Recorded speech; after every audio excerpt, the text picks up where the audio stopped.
आज class 10th का विज्ञान में क्वेश्चन नंबर 1 से लेकर 12 तक कर लिए थे पिछले क्लास में, और आज क्वेश्चन नंबर 13 करेंगे। अभ्यास प्रश्न है जो कि तो क्वेश्चन नंबर 13, विस्थापन एवं द्विविस्थापन अभिक्रिया में क्या अंतर है, इन अभिक्रियाओं के समीकरण लिखिए।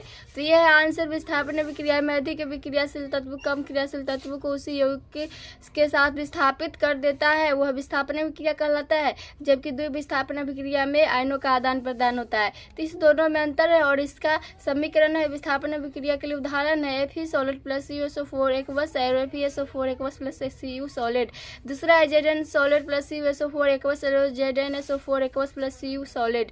अब है द्विविस्थापन अभिक्रिया के लिए उदाहरण है। पहला Adu2SO4 aqueous plus BaCl2 aqueous arrow 2NaCl aqueous plus BaSO4 plus solid. दूसरा है K2SO4 aqueous plus BaBr2 aqueous arrow KBr aqueous plus BaSO4 solid. तो यही इसका आंसर हो जाएगा।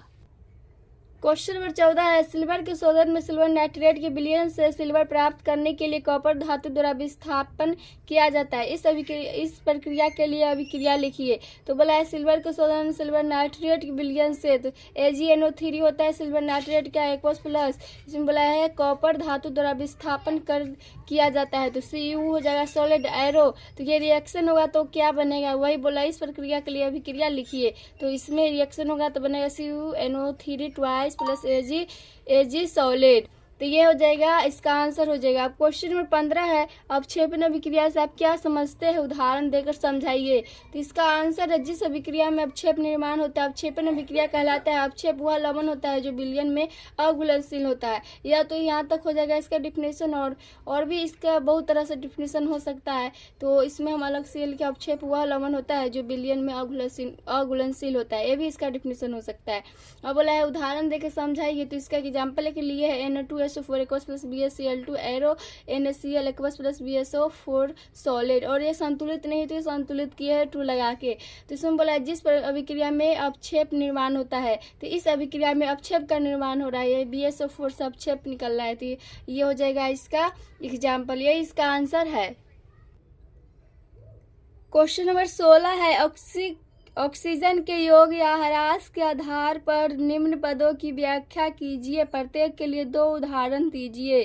तो इसमें है पहल अपचयन। तो अपचयन में हो जाएगा जब किसी रासायनिक अभिक्रिया में किसी पदार्थ में ऑक्सीजन का ह्रास होता है तो ऑक्सीजन कहते हैं कि उसका 2 को लिखा गया, उसका अपचयन हुआ है। तो इसका क्या है, अपचयन में क्या होता है, जब किसी रासायनिक अभिक्रिया में किसी पदार्थ में ऑक्सीजन का ह्रास होता है तो कहते हैं कि उसका अपचयन हुआ है। जैसे इसका एग्जाम्पल है ये ZnO plus carbon arrow CO plus Zn बनेगा। तो Zn से निकल कर ये ऑक्सीजन इसमें कार्बन में दोसर तत्व में जुड़ रहा है, तो ये हो जाएगा अपचयन। क्योंकि इसमें बोला है ना ऑक्सीजन का ह्रास होता है, मतलब ह्रास मतलब निकलना, ऑक्सीजन इससे निकल रहा है, तो इसका हो जाएगा अपचयन अभिक्रिया। अब ये इसमें उपचयन में हो जाएगा किसी रासायनिक अभिक्रिया के समय जब किसी पदार्थ में ऑक्सीजन की वृद्धि होती है तो कहते हैं उसका उपचयन हुआ है। वृद्धि मतलब जुड़ना। जैसे ये है ZnO plus carbon arrow CO plus Zn। तो देखिए कार्बन में, इसमें कार्बन से निकलकर कार्बन में जुड़ रहा है जो कि ऑक्सीजन जुड़ रहा है, तो ये उपचयन हो जाएगा। अब है क्वेश्चन, तो इसका यही आंसर था। क्वेश्चन नंबर 17 है, एक भूरे रंग का चमकदार तत्व X को वायु की उपस्थिति में गर्म करने पर वह काले रंग का हो जाता है। इस तत्व X एवं उसका काले रंग के यौगिक का नाम बताइए। तो ये हो जाएगा Cu solid plus O2 arrow, तो बनेगा CuO जो कि कॉपर ऑक्साइड होता है, ये काला होता है, ये भूरा चमकीला होता है। तो इसका आंसर यही हो जाएगा। क्वेश्चन नंबर 18, लोहे की वस्तुओं को हम पेंट क्यों करते हैं। तो इसका आंसर हम लोहे की वस्तुओं को पेंट करते हैं कि ताकि वह वस्तु संचालन से बच सके। पेंट के द्वारा लोहे की वस्तु को आर्द्रता व वायु से संपर्क टूट जाता है जिससे संचालन नहीं होता है। तो ये है इसका आंसर, ये इसका आंसर हो जाएगा, लोहे की वस्तुओं को हम पेंट क्यों करते हैं। अब क्वेश्चन नंबर 19 है, तेल एवं वसायुक्त खाद्य पदार्थ को नाइट्रोजन से प्रभावित क्यों किया जाता है। तो इसका आंसर देखते हैं। तो ये हो जाएगा उत्तर। तली हुई चीज़ों जैसे कि चिप्स आदि के पैकेट में ऑक्सीजन को हटाकर नाइट्रोजन जैसे अक्रिय गैस भर दी जाती है जिससे चिप्स का उपचयन न हो। यह इसका आंसर हो जाएगा। क्वेश्चन नंबर 20 है, निम्नलिखित पदों का वर्णन कीजिए तथा प्रत्येक का एक उदाहरण दीजिए। संक्षारण, संक्षारण में जगह जब कोई धातु अपने आसपास अम्ल, आर्द्रता आदि के संपर्क में आती है तब यह संचारित होती है और इस प्रक्रिया को संक्षारण कहते हैं। और संक्षारण के कारण कार के ढांचे, पुल, लोहे की रेलिंग, जहाज तथा धातु की विशेषकर लोहे की बनी चीजों को बहुत क्षति पहुंचती है। ये सब संक्षारण के कारण होता है। जैसे इसका एग्जाम्पल है चांदी पर काली परत, तांबे पर हरी परत, लोहे का जंग लगना, ये सब संक्षारण के कारण होता है।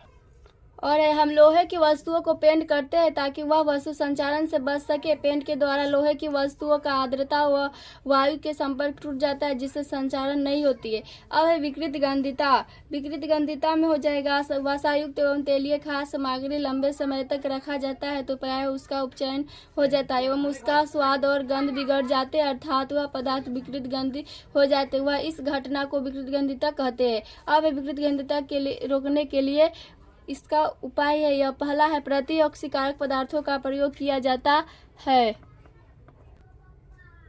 और दूसरा है वासारोधी बर्तनों में खास सामग्री रखने से उपचयन की गति धीमी हो जाती है। तीसरा